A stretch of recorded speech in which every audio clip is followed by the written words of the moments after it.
Good afternoon, my conscious co-creators. Welcome to another edition of the Conscious Consultant Hour, Awakening Humanity. I am very, very pleased that you are all here with me today.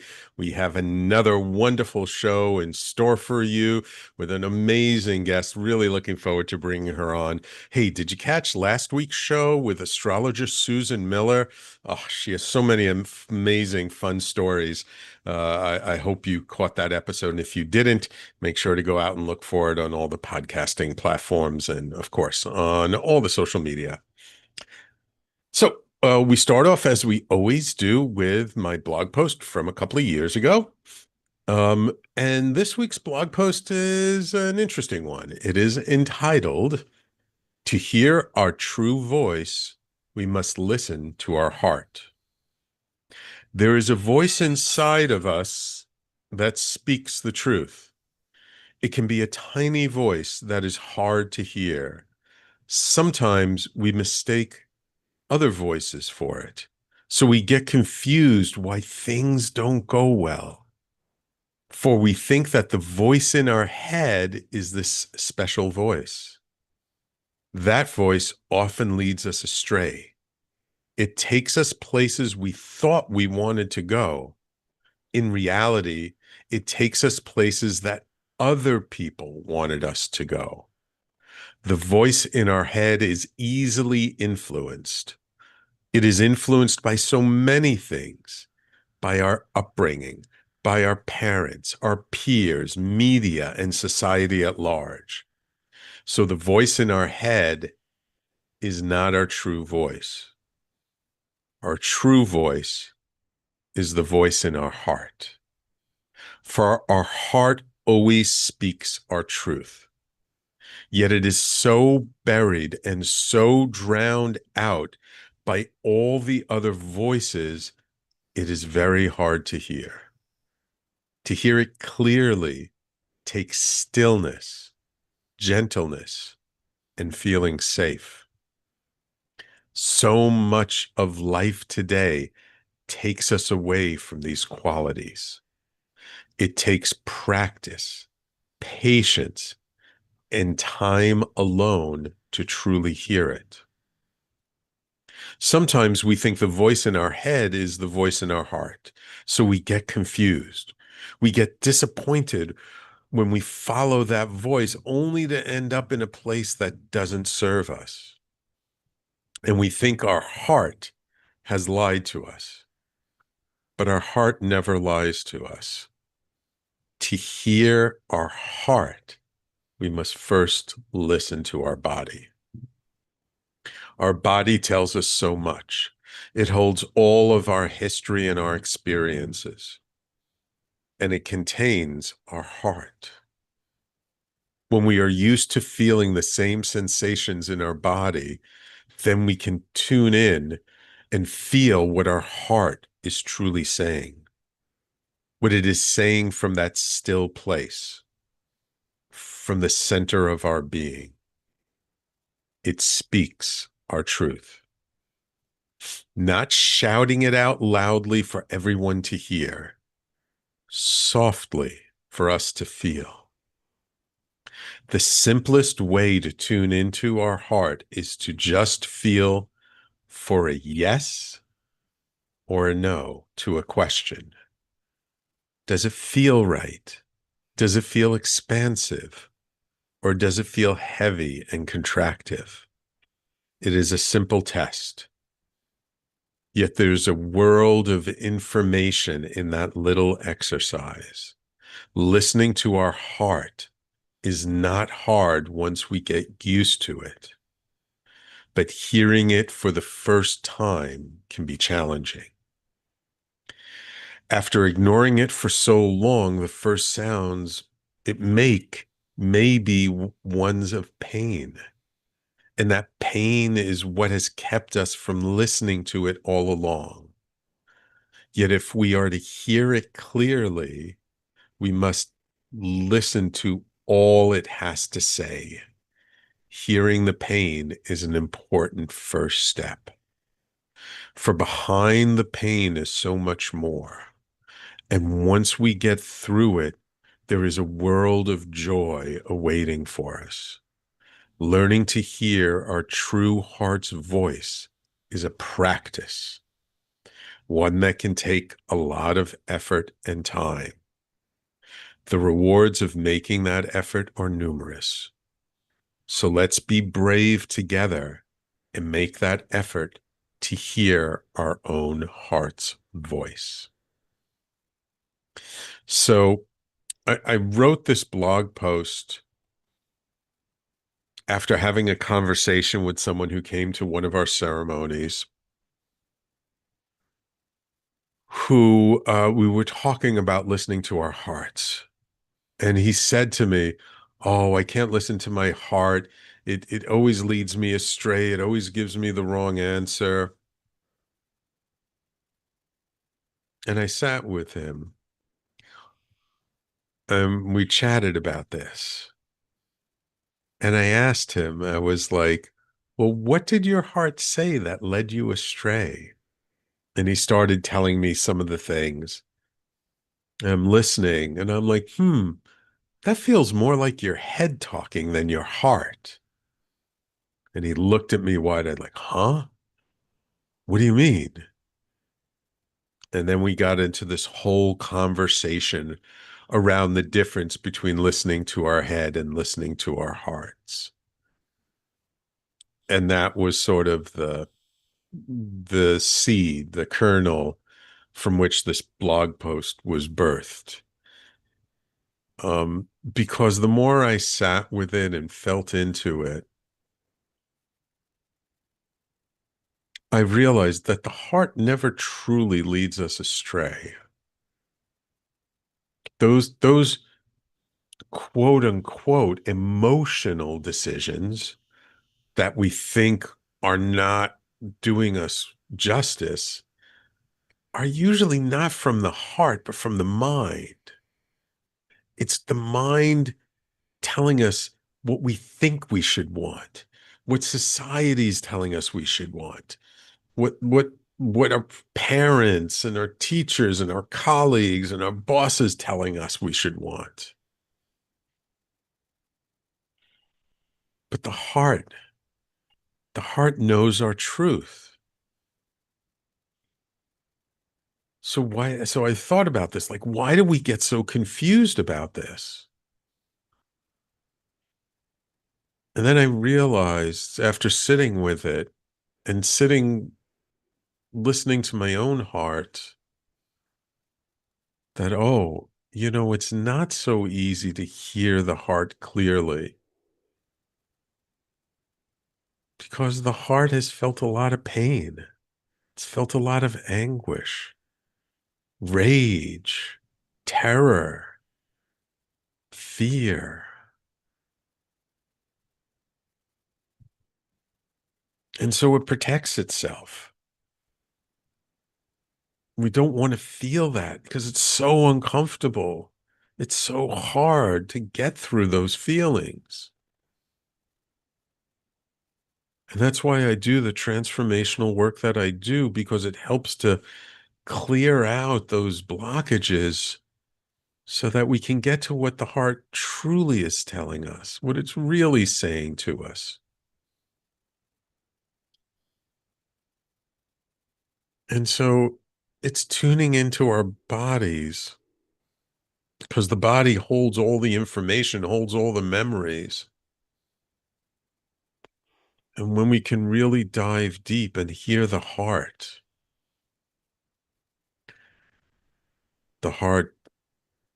will never lead us astray. May not always encourage us to go in the easiest path. It may feel like a struggle at times, but that doesn't mean it isn't the path that's true for us. That's what we really desire deep, deep inside. So that's my blog post for this week. It's entitled again, "To Hear Our True Voice, We Must Listen to Our Heart." And of course, you can always find my blog on my personally branded website at theconsciousconsultant.com. And of course, on the station's website at talkradio.nyc/blog. Okay. Now, it is my pleasure to welcome to the show multiple time best-selling author, TEDx speaker, international trainer, and professional coach, Jackie Woodside. Jackie is the founder of the Conscious Living podcast and the Conscious Living Summit. She is also the executive producer of the upcoming films Money Vibe, due out later this year, based on her best-selling book, and The Frequency of Miracles, based on her curriculum for the conscious living work. She's been featured on television shows with Jack Canfield and Miguel Ruiz, and educational summits with the likes of Marianne Williamson, Neale Donald Walsh, Michael Beckwith, and Daniel Siegel. Her expertise is widely sought out as a teacher and speaker. Welcome to the Conscious Consultant Hour, Jackie. Hey, thanks so much, Sam. Gosh, listening to your blog post made me remember why I liked you so much the first time we met and felt like you were just such a kindred soul with me. So thank you so much for that introduction and thanks for having me. Oh, my pleasure. My pleasure. Yeah, it's kind of funny how the blog posts just, by happenstance always turn out to seem to be the best ones for the show that week. Yeah, perfect, perfect. So, I always like to start off kind of asking about people's backgrounds a little bit. I like to give my audience who may or may not know you, just kind of a little background, like how did you get into this whole transformational work and the idea of living consciously and what kind of brought you into this world of transformation? Yeah, sure. Gosh, it's always a long and circuitous route, but I was a psychotherapist for about 30 years. I've also been a coach for 30 years. I'm not 90 years old. I just overlapped those two fields I was for going to say you 15. started when you were 10, Yeah, I right? started when I was 10, right? No, I overlapped for 15 years and had both a coaching and a psychotherapy practice, but now I'm full-time as a speaker, coach, author, trainer. And what really got me into this, I feel like I was born to do this work. It's all I ever Mm, considered doing. All I've ever really learned and studied, and still to this very day, the books that I read, it's all about the human condition. mm, And I guess what got me started down the path of conscious living was maybe my own process, of going from hot mess to happy and blessed, as I like to say, mm, overcoming, addiction and depression and PTSD and domestic violence and mm. homelessness. And, I really was, no kidding, a hot mess earlier on in my life. One of my claims to fame is I had a psychotherapist write an article about me and it got published. That's Yeah, that's next level hot mess. Yeah. And by the grace of God, one day at a time, here I am, happily married, homeless to multiple seven figures, three waterfront homes, doing work that I love, and Wow. very gratefully being able to make a living doing it. So I've always really loved understanding the human condition. That intersection of science and spirituality is the sweet spot for me, and it's what Mm. has drawn me in. So yeah, so So that's I'm that. just curious about the foundation of the hot mess aspect. Yeah. I mean, did that come from a broken home? Did that come from, violence or abuse in your household when you were a kid, or Yeah. So, thank you for asking. My mom was widowed when I was 2 years old. She was left with three um, kids and a high school education. mm, My father's dad also died just 3 months before he did, oh and, wow. and his brother also died 6 months before that. So, in 9 months, my family was decimated. Three men in my family Oof. died in separate car accidents. And my mom's remedy to that, as best she could, was kind of anger in the bottle. Mm, Good woman, a strong woman, but I mean, who would want to be in that situation, right? yeah, yeah. In Three car kids, accidents, so not like from a disease or anything, but all very three of sudden. them, three separate car accidents. It was Wow. absolutely remarkable. So, yeah, so I had a lot of trauma in my early years, a lot of things that I had to overcome. I was raised in a lower socioeconomic status. My mom, like I said, three Yeah, kids, I high see. school education. So, And then I repeated those patterns, getting Hmm. into a domestic violence situation in my mid 20s, and again with a really wonderful person who just was had an undiagnosed mental illness of bipolar disorder. Mm. So I learned a lot and had to kind of deal with a lot over those years, Yeah. and by the grace of God, I was able to do that. Yeah. I You, was able to. you know, I like to ask about things like this because sometimes I feel that when people see successful people, 3 homes, international career and everything, they think, oh my God, she must be born with a silver spoon and a blessed life. And I really like to make the point that so many times it's the struggle, it's coming from those extreme challenges that really help to alchemize the best sides of ourselves and help us to find a path forward that we can then go out and inspire others to do the same. Yeah, for sure. That's why I like to start with that because exactly as you said, it's easy for people to look at my career and look at my life and be like, oh, she's one of the lucky ones. And I just want people to know that there's nothing special about me. If I was able to go from hot mess to happy and blessed, so can you. Uh, Mm. the formula for me was I worked harder on myself than just about anyone I know.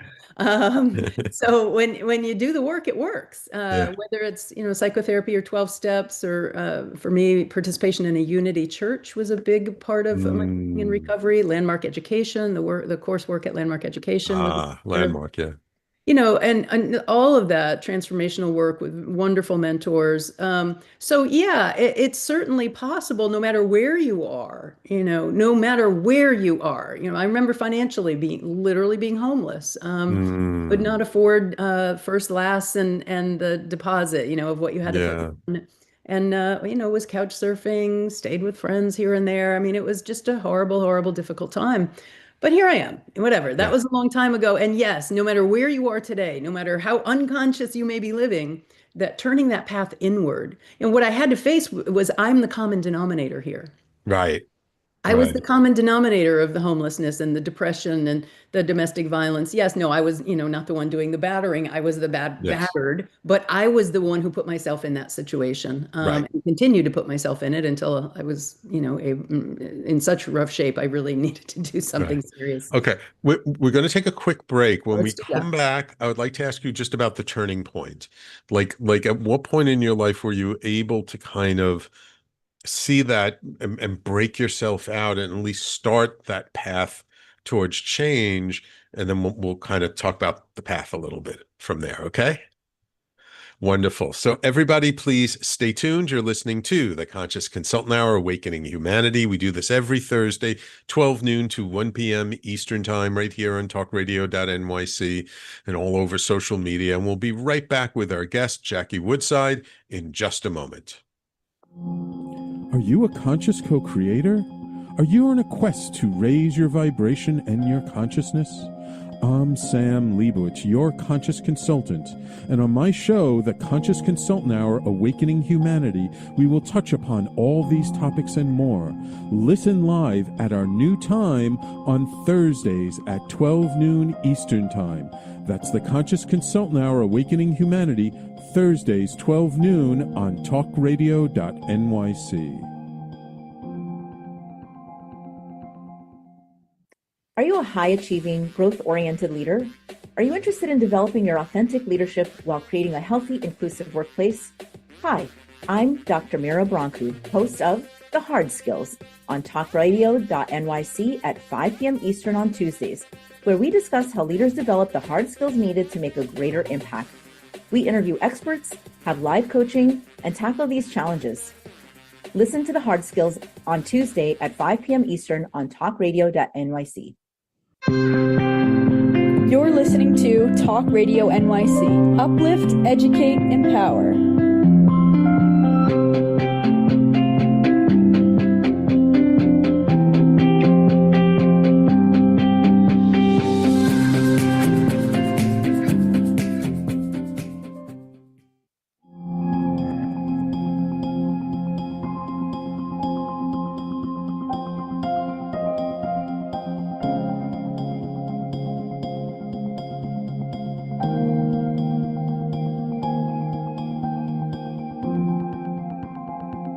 And welcome back to the Conscious Consultant Hour Awakening Humanity. We're speaking this hour with Jackie Woodside, creator of the upcoming films Money Vibe and The Frequency of Miracles.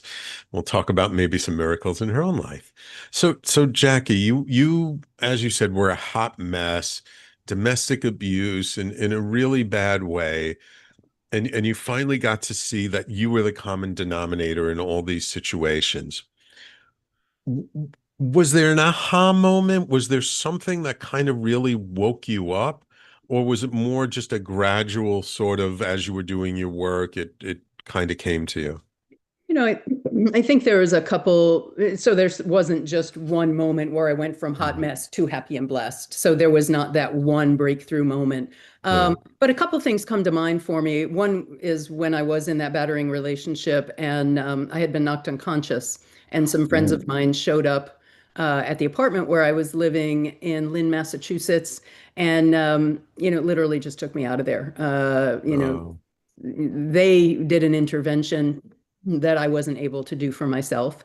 And that was a turning point for me to recognize just how far down I had gone and how crazy my life had Mm. become. So I was able to extract myself from that situation at that point. And so that was one turning point. The other one was when many years later, I was married, had a house and a child, and I had a relapse into depression, which Um, precipitated a relapse into addiction.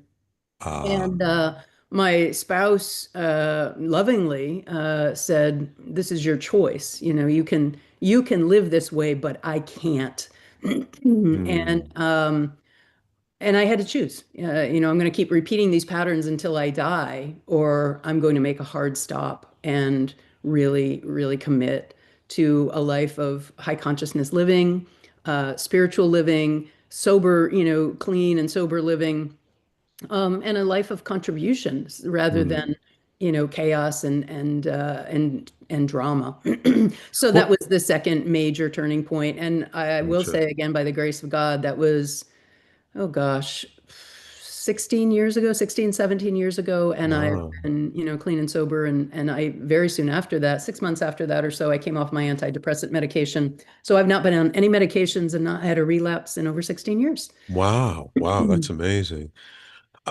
Were there any specific modalities that were helpful to help you get through the process? Any particular approaches that you took that you found The particularly the the helpful? triangle for me of treatments, what really was helpful for me, and again, this is very personal, this might not work for someone else, but Right. 12-step recovery and really diving in, having a sponsor, going to meetings, doing service, like Mm. not just showing up at meetings, but really diving in, workbooks, doing a lot of writing, doing a lot of conscious work around recovery, recovery from sobriety, but really what's underneath most addiction is trauma.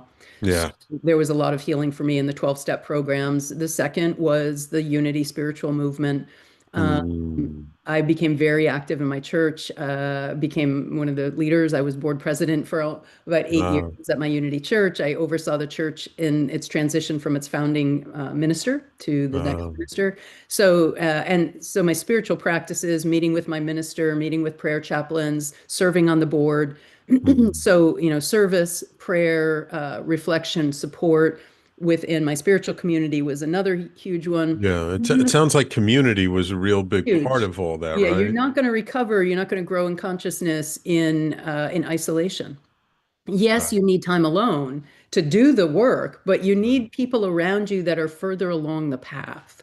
Yeah, and the Mm. third for me, as I mentioned earlier, my work at Landmark Education, I became heavily involved in Landmark for about 10, 12 years. I was an introduction leader at Landmark Education. So the community there, the coursework there, it is just absolutely, I think, some of the best coaching work in the country or in the world. The programs, the mindset shift that I had through my work at Landmark Education. So, and I did individual therapy as well, but I mean, that was a drop in the bucket compared to those other three things. Gotcha. Gotcha. Yeah. It's sometimes I feel that people underestimate the power of a supportive community, Yeah. and that when you can find a group of people who are dedicated to their own self-improvement, how much that supports us in developing ourselves and helping us to grow that much more. Right, right. One of the things I remember learning at Landmark when I was being trained as an introduction leader was that you want to have a circle of friends that see you as wildly successful. That's the best problem you can Mm, have because they're always going to call you higher. And just knowing that people see you in that way molds your identity, which molds your behavior and actions. And I found that to be true for myself as I got as I recovered, and even when I went through that relapse, it was really short, largely because I was involved in communities of people that saw me as a very different person than what I was kind of doing subversively mm, behind the scenes. And I couldn't stand it. I had really had to choose. It's going to be one or the other. It was almost right. which person am I going to be? And Yeah, I yeah. chose the high road. So, and I'm grateful that I did. Are there still any internal struggles from that? Like when you're alone or things are quiet, do you sometimes feel the calling of the substance or something, or are you pretty much now at peace with everything? Yeah, I know. My spouse and I talk about this from time to time. I honestly, Sam, I feel like a completely different person. Mm, When I look back at the things that I did and the places I would compromise my integrity and mm, just do whatever because of the grip of the addiction. When I look back on that, I can't even identify with that person. So no, wow. I have not. Certainly early addiction, everybody white knuckles it, and there's that pull. But I don't even remember the last time I had any inclination whatsoever Mm, to engage in that kind of addictive behavior. Now, look, I've still got addictions, as do you, as does every single person listening to us, right? So it's not yeah, like I mine don't is have my vice. food. Yeah, well, for all of us, we're addicted to our ego. We're addicted to Ah, being right, to getting our way, to our yeah. worldview. We're addicted to being right. Yeah, So, that's a big one. That's a big yeah, yeah. epidemic. I still really, need to work at subjugating my ego to my higher self, my higher calling. Because, the ego wants me to just, sit on the couch and eat bonbons or whatever, like Mm, not put myself out there, not take risks, not make these films, and, not be on a world stage. That's what my ego wants to do. And, of course, I want to be right if I get into an argument with my son or if I, mhm. heaven forbid, read the news and see what's happening in our country. I can get incredibly opinionated about that. Yes. And then Yeah. I have to be like, there it is again. Yeah. The ego's tendency to want to be right. What do you do to feel your heart's voice? What practice do you have to tap into your higher self or your spiritual side that that's coming from a higher place and Yeah. not from a Right. personality? Yeah, I was just doing it this morning, actually. So I have a daily morning spiritual practice where I do spiritual reading. I write a gratitude list, and then I write, I guess you'd call it a letter or a conversation with God. I Mm, mean, think of it of how you might use Chat GPT. I drop a hmm prompt, and I get some output, and the output is never like what I had been thinking. It's from some mm, other plane of energy or consciousness or existence that I get guidance and direction in writing. So this is all in writing. You can barely hmm read it. I don't have to worry about someone stealing my journal because I'm writing so fast that my mm, handwriting is really awful. But I get the guidance and direction that I'm seeking. But I meditate first. So I meditate just not long. I just quiet my mind for about 3 to 5 minutes, focusing on my breath, deep breathing, slowing down my body, slowing down my mind. And then there's generally something that I'll bring into the conversation. And, this morning I started like, hey, God, wow, this is really weighing on me. I'm not sure what to do about this. I need some advice. That's how it started today. And then mm, I hear, not hear, it's not auditory, but there's this sense of what the response is. My inner God voice can sometimes be really kind of cool, hip and snarky. So mm, this morning it was like, yeah, hit me up. What we got, and and I'm writing about what the questions are, and I get answers. And the guidance is mm. definitely beyond my current wisdom. Absolutely. Absolutely. Wonderful. Thank you. Thank you for sharing that, Jackie. Okay, we're going to take our next break. When we come back, let's talk about these books and upcoming movies you have going on, okay? Sounds good. Awesome. So everyone, please stay tuned. You're listening to the Conscious Consultant Hour, Awakening Humanity. We're speaking this hour with my guest, Jackie Woodside, and we'll be right back to continue the conversation. Hey everybody, it's Tommy D, the nonprofit sector connector, coming at you from my attic. Each week here on talkradio.nyc, I host the program Philanthropy in Focus. Nonprofits impact us each and every day, and it's my focus to help them amplify their message and tell their story. Listen each week at 10 a.m. Eastern Standard Time until 11 a.m. Eastern Standard Time, right here on talkradio.nyc. Hi, I'm Linda Marsanico. The A Train to Sedona is a memoir about my journey to love and compassion. It's also the name of my new broadcast on Wednesdays at 12 noon. When we are spiritual, we embrace possibilities and ideas, which strengthen our mind, body, spirit, health, and wisdom. On the A Train to Sedona broadcast, I plan to interview guests who embrace these expansive practices. Join us on Wednesdays at 12 noon on Talk Radio New York City. You're listening to Talk Radio NYC at www.talkradio.nyc. Now broadcasting 24 hours a day.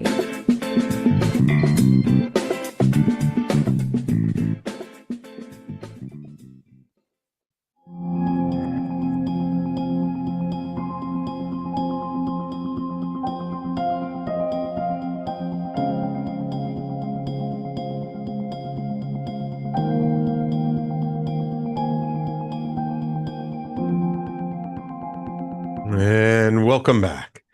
So, Jackie, as you've been, moving along with your personal practice, with helping others, what got you to decide to write some books? Oh, wow. It was just something, again, it's one of those callings inside of me. I teach a lot of kind of spiritually oriented self-development programs. And every time I would teach some group program, somebody would be like, do you have this in a book? Do you have this in an e-course? Do you have? So, yeah, I finally took that initiative. And anyway, so I've written 3 books and I've got chapters and probably about a dozen others as well. So, my first book was on time. I'm sorry, my first book was on managing change. My second book was on self-management or managing time. And my third book was on money, your relationship to money. And really, all of my books are the same book because they're all about raising consciousness. Right. And I really fundamentally am a consciousness teacher. I see that life is so incredibly simple that when you begin living your life from the inside out, paying attention first to your consciousness and then to your circumstances, everything changes. But nobody wakes up in the morning thinking, I just wish I could raise my consciousness. Yeah. People are stressed about money and time and change and how to cope with things. So that's how I chose those 3 topics, time, money, and change, because they are 3 of the things that people get, kind of anxious or stressed about.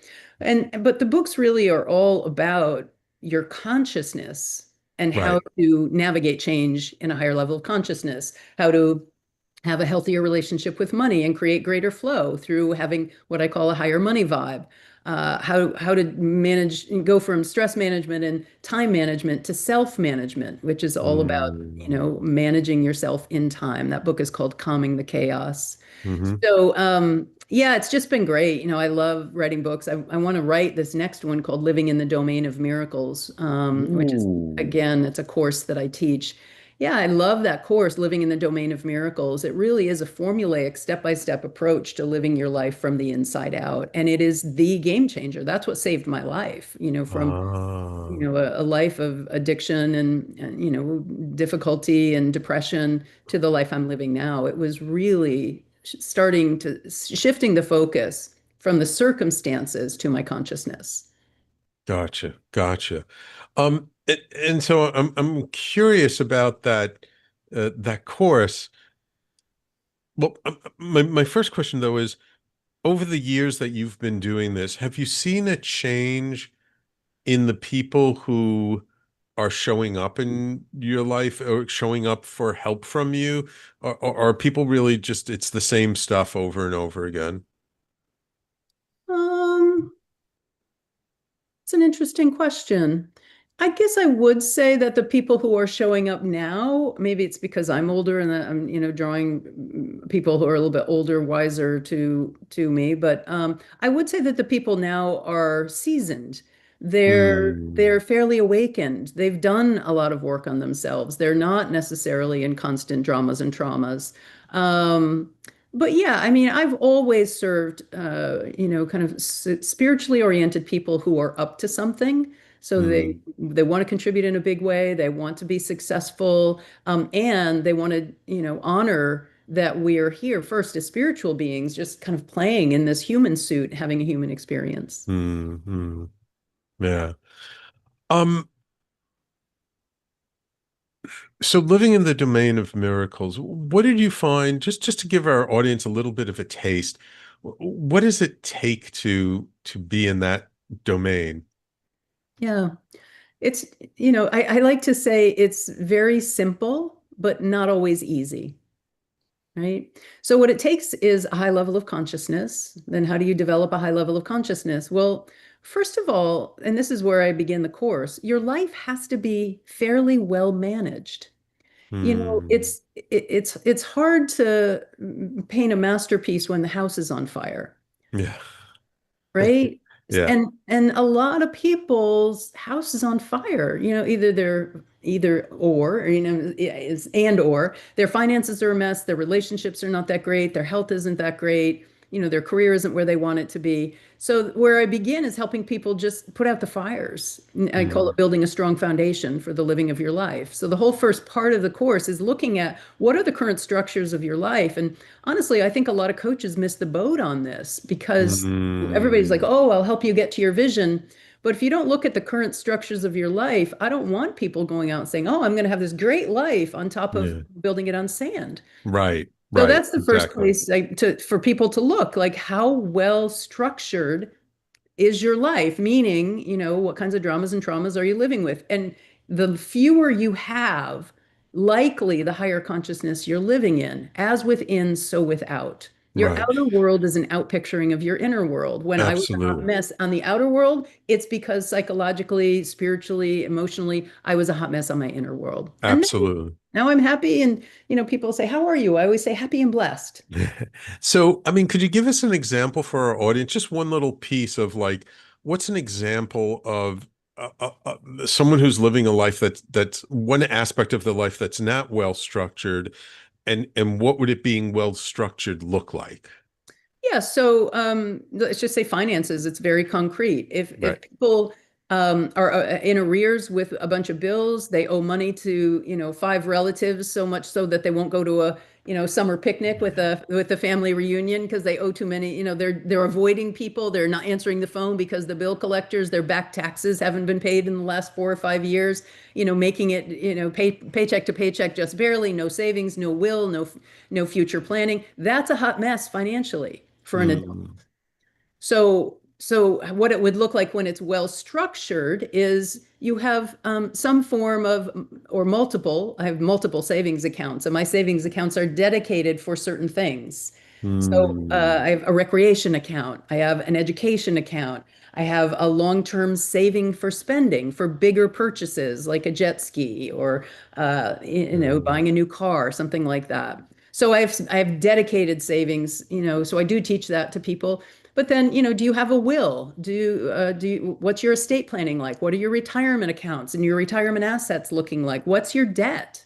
Yeah. So that's just an example, helping people get their debt cleaned up, particularly if they have personal relationships where they're in arrears with paying people. I have them reach out to those people and acknowledge that. Just start coming clean, bring integrity into your relationships, because all of that is energy, right? So you're holding Right. internal shame and embarrassment, and you're carrying that to the next job interview, or you're carrying that when you ask for the promotion or the raise, and it Right. communicates super loudly.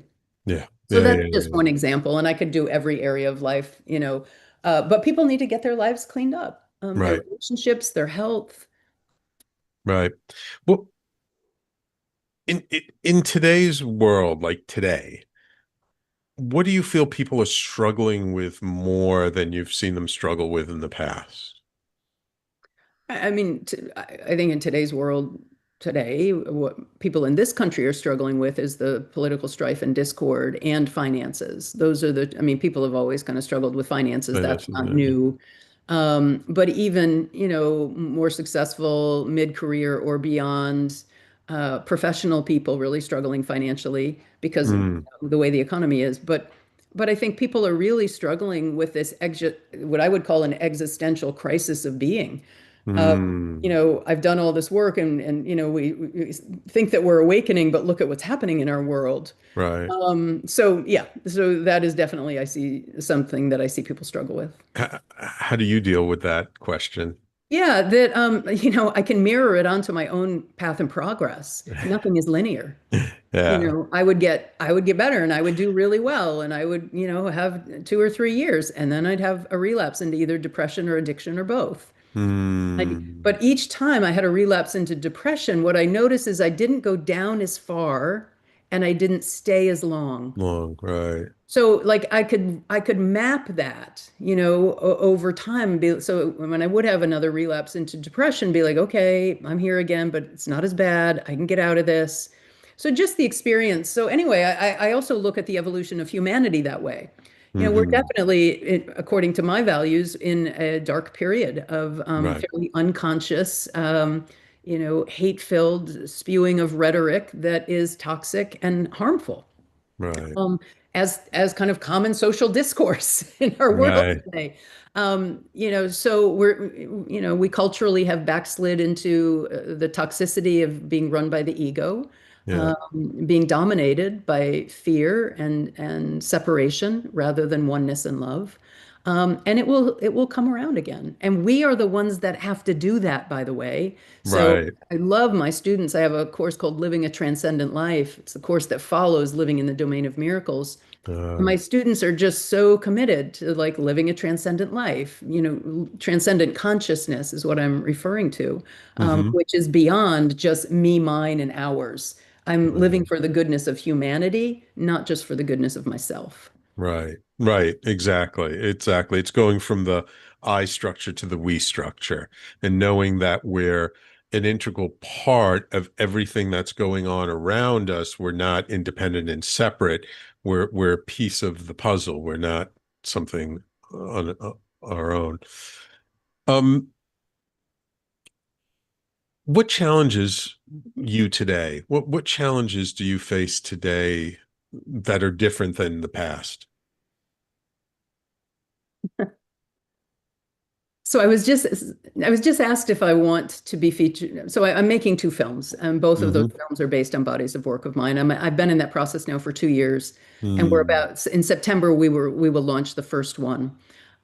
Through this process and networking, I've become more visible to other filmmakers. So a gentleman who is a documentarian filmmaker approached me about 2 months ago and asked me if I want my own feature film featuring me and my body of work and whatever I would want to bring to the world through a documentary, and then also bringing in other teachers and thought leaders as part of that. So, what used to challenge me is, am I going to get out of bed today? My life feels so meaningless, and what's the point? And today it's like, wow, do I want to commit the next 2 to 3 years to this major, major project that will really, every yes is a no to something else, right? Yes. So am I a yes to this project, which will be a no to a bunch of other things.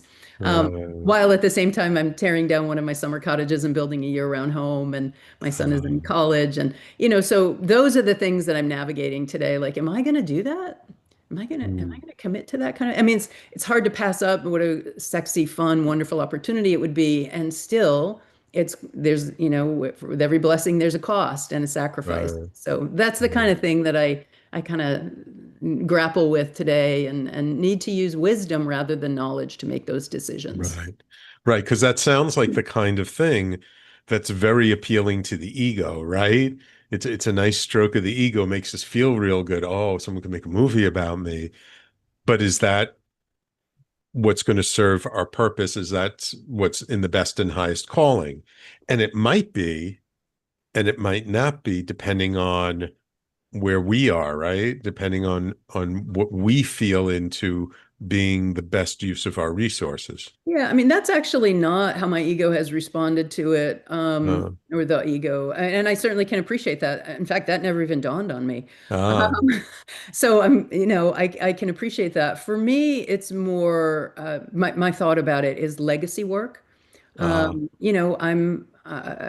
I'm not in the early or middle part of my career, shall we say. yeah, I would see this as kind of my capstone of my career. okay. And the opportunity to get to choose who I create that with is incredibly appealing to me. And the Ah, other thing is, I just feel like my teaching is so practical and it makes elevation of consciousness so simple for people to understand. People tell me that um, all the time. You make these concepts so easy, so applicable, that interests me to be able to put that into a mm, documentary. So yeah, cool. I hadn't really thought about it's not really a movie. I mean, I guess it is in some ways a movie about me, but I wouldn't gear it that way per se. I would gear Right, it toward right. the work. Got it. Got it. All right, we got to take our last break of the show. When we come back, I do want to talk about your two movies coming up, Money Vibe and The Frequency of Miracles. Frequency of Miracles is the title that really got me interested. So let's talk about that when we come back from break, Great. okay? That's great. All right, everybody, please stay tuned. You're listening to the Conscious Consultant Hour, Awakening Humanity. We've been speaking this hour with Jackie Woodside, and we'll be right back to finish it all up and talk about her movies. Were you an essential worker during the pandemic? If you needed to learn stages of epilepsy, did you depend on advocates? Did you use new innovations to cope with mental and neurological issues? Maintaining high quality of life and keeping good mental health are what we all strive for. I'm Frank R. Harrison, host of Frank About Health, and each week top healthcare influencers, professionals, and innovators answer these questions and more. Stay tuned on Thursdays at 5 p.m. on talkradio.nyc, and I will continue to be frank about health with all of you. Ready to serve up success with a splash? Hi, I'm Bruce Kramer, a.k.a. the Corporate Cockroach. I'm the Renaissance woman, Angie Snowball. And I'm your strategy doctor, Dr. Navtej Desange, inviting you to serving up success with a splash. Join us as we shake things up with real talk and real strategies centered around awareness, action, and accountability. And yes, there really is a cocktail involved. Please join us and sip your way to success. Serving up success with a splash, where wisdom meets happy hours. Cheers! Cheers. You're listening to Talk Radio NYC at www.talkradio.nyc. Now broadcasting 24 hours a day.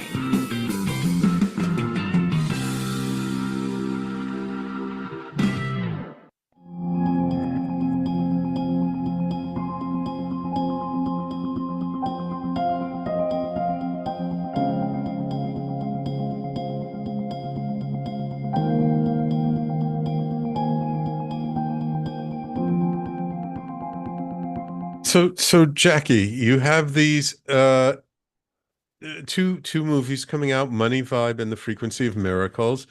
Briefly, what are they about, and when can we hope to see them? Yeah, so September 2025 will be when Your Money Vibes is released. Yeah. So it's actually, so if you want to check it out, it's yourmoneyvibes.com, I think is the URL for our website. And you'll be able to attend an online red carpet event and watch the film. So that is, it's about your money vibe. Like I said, I wrote a book called Money Vibe. That's all about the fact that all of our experiences in life are generated from the consciousness with which we live, the energetic vibration of our beliefs, emotions, attitudes, and thoughts. Our inner world of belief and perception, and then how that impacts two things. It impacts how we act, what we do, what decisions we make, and it impacts who is drawn towards us, what circumstances show up in our lives. So there's the attraction factor, like attracts like on the energetic plane. So when you have a high money vibe, it's just easier to make money. Things just show up in your world in a much easier way. When you have a low money vibe, you're going to end up with all kinds of financial challenges and struggles.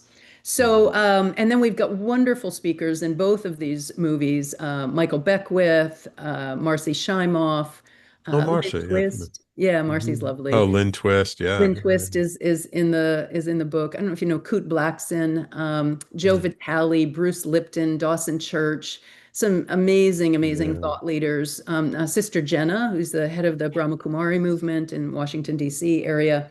Really wonderful people. And it was just so lovely to be able to spend time to get to know each of them and spend time with them. How long is it going to be? The film? Yeah. It's a 90-minute film. Documentaries tend to be 90 minutes long. Okay. Yeah, so, all right. And now let's talk about what I'm the frequency really interested in, the miracles. frequency of miracles. That to me is a cool movie. Yeah. So it's, again, kind of loosely based on my work, living in the domain of miracles. And the premise is that when you are living in a consciousness of, love and acceptance and peace and equanimity, what I call either transformation or transcendence consciousness versus survival or stress consciousness. Those are the names that I have for it. So survival and stress consciousness are those lower realms where, you have more of a repellent energy for things that are positive and an attractive energy for things that are difficult. So when you understand that premise, that life is created from the inside out based on the energy, that energy field, and this is not woo-woo, by the way, I'm into the science behind this. So energetically, you are a vibratory match for what you bring into your life. When you understand that and you design your life to live in the frequency of miracles, then you are experiencing miracles one after the other, like this, simple example, this documentary film. Just the guy calls me up or emailed me, but in old school, calls me up and says, "Do you want to do this?" Last summer, I just met a guy who brought me to speak at an event at the Paris Olympics last summer. I met him 3 or 4 weeks before the event, and he just happened to have an opening, and I would be the perfect person for it. Through that contact, I met a guy who was literally a royal family member from the United Arab Emirates, and in February, he invited me. I went off to spend a week with a sheikh and the royal family in Dubai, Ajman, and Sharjah, and Abu Dhabi. It was extraordinary. And I didn't do anything. Yeah. I didn't do anything. That is living in the domain of miracles. And by the way, then this guy named Sam invited me to be on this amazing show called the Conscious Consultant Hour. I didn't do anything. Just my friend Jill. She's like, "Jackie, you guys should know each other." And here I am on the that's how it goes, Sam. That's living in the domain or the frequency of miracles. And that's what the film is all about. Really helping people understand the power of their inner world and how to access and change it. I'm also very much into the science. I had on my show earlier this year Paul Levy, who wrote the book The Quantum Revelation, which was all about quantum physics and how quantum physics is like a spiritual practice. Yeah, it totally is. My work entirely lives at the intersection of science and spirituality. Yeah, beautiful. Using science to back what wisdom tradition has shown us for thousands of years. Exactly. It's so, to me, interesting how mystics and sages have been saying some of the same things that the scientists are now saying, but for thousands and thousands of years. It's like we intuitively were tapped into the truth. We just cloaked it in a certain spirituality or in a certain dogma that we're now finding that there's actually real truth at the heart of it. Yeah, 100%. What inspires you these days? Who inspires you? It's a good question.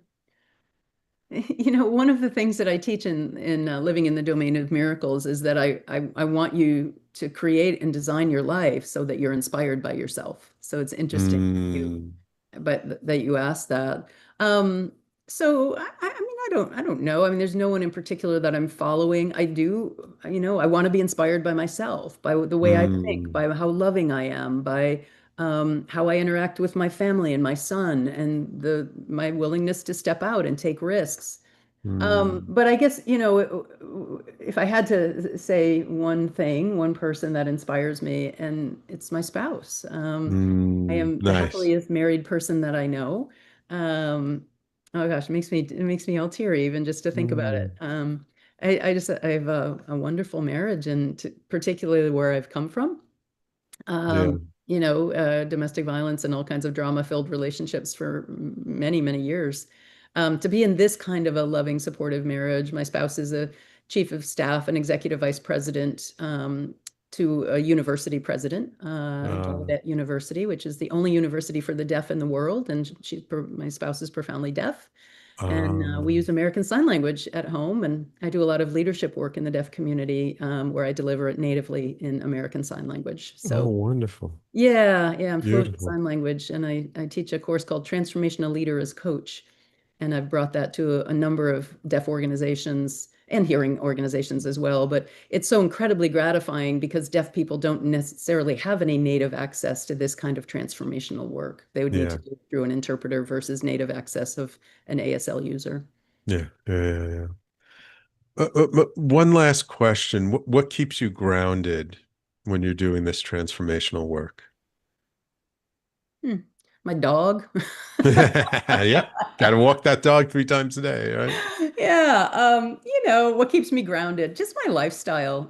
Every morning spiritual practice, every night I play either basketball or racquetball with communities of people that I love. And during the day, I don't know, 5 to 8 hours a day, 4 to 5 days a week, I get to spend time with people like you doing work that I love, or traveling to really cool places to deliver programs. And, so my lifestyle keeps me really grounded. I just moved up to my summer home where instead of racquetball and basketball, it shifts to pickleball, yoga, and Zumba.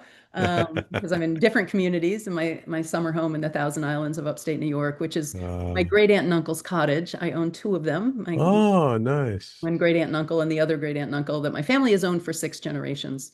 So, I'm pretty grounded. Very good. Very good. Yes, grounded. I had a suspicion. I've created a life, life by design. I created a life that I don't need a vacation from. Nice. Nice. Now, isn't that a life worth living? Well, Jackie, thank you so much. We have to wrap it up there. I so appreciate you. Thank you for taking the time to come on my show today. Of course, I really it's appreciate a it. complete honor, and I really want to recognize you for the work you're doing in the world, Sam. I just really love what you're up to. Thank you. Thank you. And you must let me know if you do decide to do that documentary film, and we'll have to have you back on when that's going to come out, okay? I would love that. Wonderful. And of course, thank you, my loyal listeners, for tuning in each week. Without you, there is no show. I do appreciate you. If you enjoyed this week's talk with Jackie and my show in general, please don't keep us a secret. Share us with your friends, your family, your colleagues. Help us spread the word so that more and more people can get inspired by these conversations as well. And don't forget, if you did miss any part of today's show, you can always catch the replay on talkradio.nyc and on your favorite podcasting platform as well. Thank you all for tuning in. Take care. We will talk to you all next week.